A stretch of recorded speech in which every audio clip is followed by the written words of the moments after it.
この動画は過去動画の再放送です。途中紹介されている別動画は、現在アップされていないものもあり、リンク切れしている場合がありますが、ゆっくり再アップしていきますのでお待ちくださいね。それではご覧ください。こんにちは、斉藤直樹です。この前ですね、Twitter を見ていたらこんな発言を見かけたんですよ。斉藤直樹さんって昔気持ち悪いクリーチャーを描いてたけど、さすがにもう絵柄変わりまくってるし、今は描けないだろうな。はい。例えばですね、僕は昔こういう結構気持ち悪いクリーチャーを描いて仕事にしていた時代があったんですけど、ここ10年ぐらいはですね、イラストのテイストをこんな風に可愛い感じに変更して活動を続けております。なのでね、さすがに時間も経ってるし、昔のようなイラスト描けないようになってるんじゃないかって思われて当然だと思うんですね。というか僕自身もですね、こういったテイストのイラスト全然描いていませんので、そう言われてみればちょっと描けるか自信ないな。描けるかな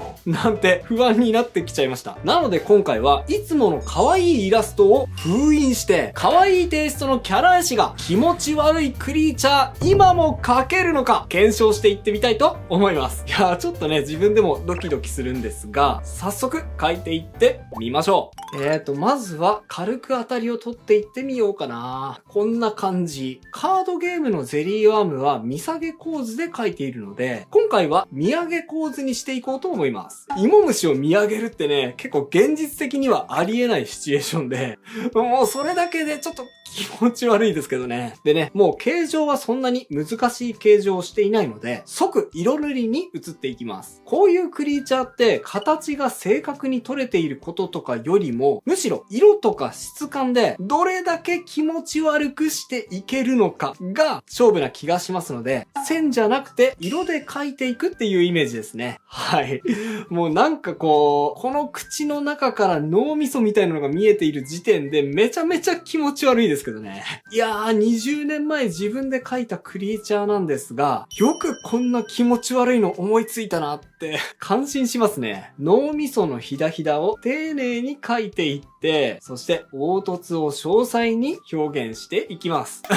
もう気持ち悪い。もう気持ち悪いじゃん。はい。脳みそ以外も詳細に色を書き込んでいってみましょう。お腹の部分は他の色と違えつつ、全体的に陰影を追加していきますね。コツとしてはですね、面と面との変わり目の部分に一段階濃い色を置いて、質量を強調してあげることです。そうすることによって、クリーチャーの存在感をアップして、まるで触れるような、実在するような感じを表現できますね。絶対触りたくないですけどね。はい。そして体の側面に眼状紋を描いていきますね。眼状紋。目玉模様とも呼ばれますが、これが入ってると一気に気持ち悪くなりません？実際にいる蝶々とかもこの眼状紋入っているやついますよね。これが入ることで天敵をびっくりさせて襲われにくくしているみたいなんですが、そんなことしなくてもちょっと気持ち悪すぎるので、こいつはもうあんまり襲ってくるような敵いなさそうですよね。はい。でね、ここで気持ち悪く見せるためのポイント。ハイライトを目立たせて質感を強調しよう。っていうことで、こんな風に脳みその部分に若干これ白飛びしすぎなんじゃない？っていうぐらい明るいハイライトをかなりシャープなブラシでちょんちょんちょんちょんと乗せていってみます。はい。そうするとですね、ほら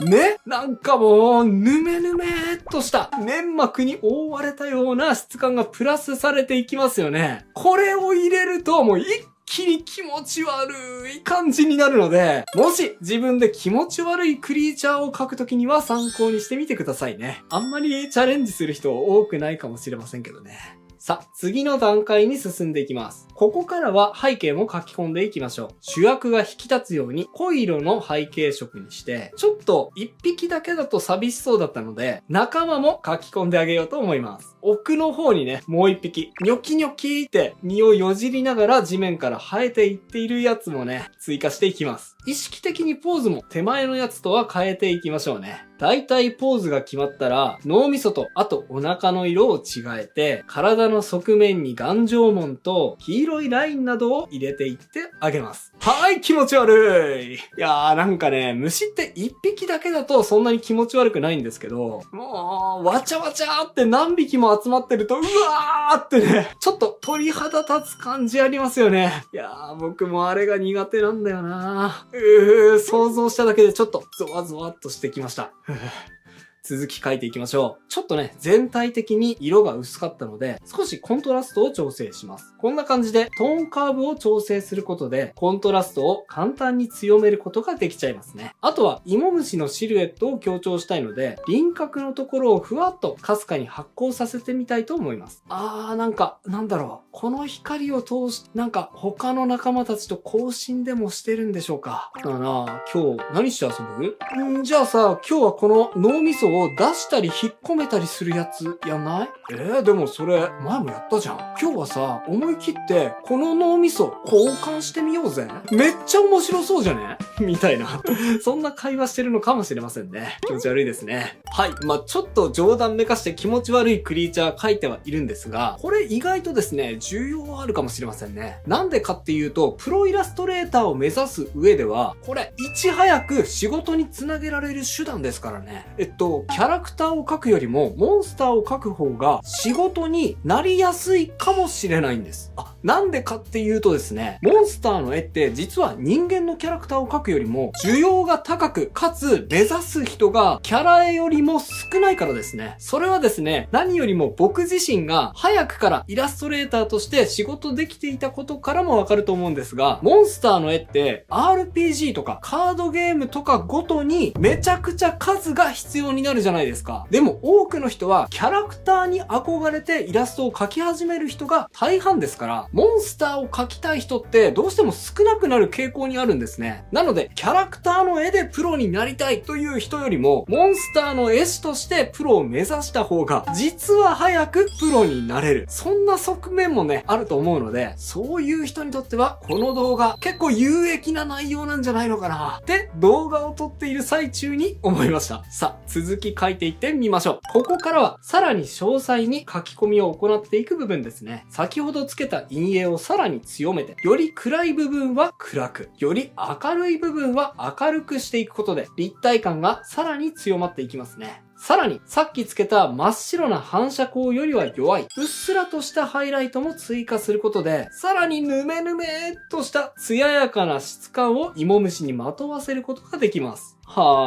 いや、めっちゃいい感じになってきましたね。さあ、ここからはレイヤーをまとめて形を整理していきましょう。ラフな線で描いたシワなどを周囲の色に馴染ませながらきちっと形にしていきます。初めから厚塗りのようにゴリゴリっと色を重ねていかなくてもですね、このように後から線を周囲に馴染ませることによって、この線の部分がちょうど一番濃い影になるように絵に馴染んでいきますから、無理に最初から厚塗りにしようとしなくても、後から厚塗りっぽいテイストに仕上げられて便利なやり方です。で、最後、ちょっとね、気分が盛り上がりすぎちゃったので、もうちょっと気持ち悪くできる何かないかなーって考えたんですが、思いついちゃいました。これはね、毛ですね。元のゼリーマームには多分ね、生えてなかったんですけど、こいつ、毛を生やしたらもっと気持ち悪くなるじゃんって今思いついちゃったので、思いつきでところどころ毛を生やしていきたいと思います。後ろの方に生えた毛は少しぼかしつつ、手前の毛はくっきりと描くことで前後の距離感を表現できますので、スケール感がね、生まれますね。いやー、ちょっと毛を生やしただけなのに見てこの圧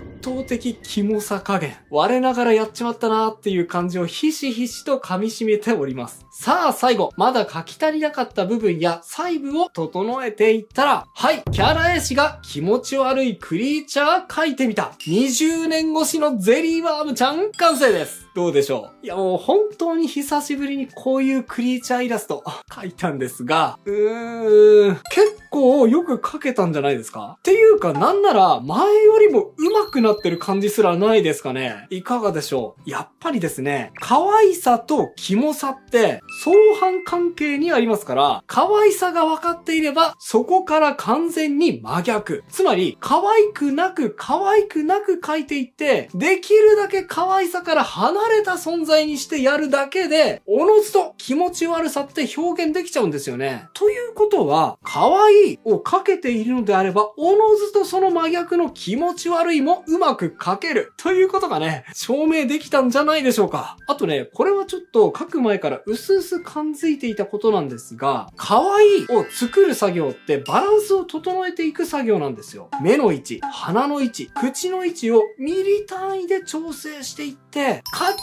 ッと整った時に可愛いという印象が出来上がるわけなんですが、気持ち悪さってね、そこから崩していけばいいわけなんで、なんだろう、そういう意味では、可愛いの制約から解き放たれた感じがあってですね、描いているのは気持ち悪いクリーチャーなんですが、描いているこっちとしてはめちゃめちゃ気持ちいいんですよね。絵を描いたことがある人なら分かってくれると思うんですが、そういう意味で今回はものすごく楽しくお絵描きすることができました。普段ですね、僕と同じように可愛い女の子描いている方は、実は結構こういう気持ち悪いクリーチャー得意な可能性もありますし、なんなら普段よりも楽しくお絵描きできる可能性大なので、今回の動画を見てチャレンジしたくなった方は、ぜひゼリーワームちゃん描いてみてはいかがでしょうか。それと今回はクリーチャーを描いていくチャレンジを通して厚塗りチックに描いていくやり方をお見せしてきましたが、この描き方ぜひ習得したいという方はですね、こちらの動画、これだけ厚塗りが簡単にできる手段とはもおすすめです。また厚塗りでガシガシ描いていくのって結構楽しいんですけど、気づいたら全体の印象がぼやーっとぼやけてしまって印象が弱くなってしまうことも少なくないんですね。そんなお悩みを抱えている方はこちらの動画、気まぐれ添削56を見ていただければ、その問題を綺麗に解決できるはずだと思います。興味がある方はこちらも合わせてチェックしてみてくださいね。それではまた次回の動画でお会いしましょ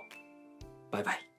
ということで再放送をお届けしました。いかがだったでしょうか。新チャンネルのチャンネル登録と高評価もよろしくお願いします。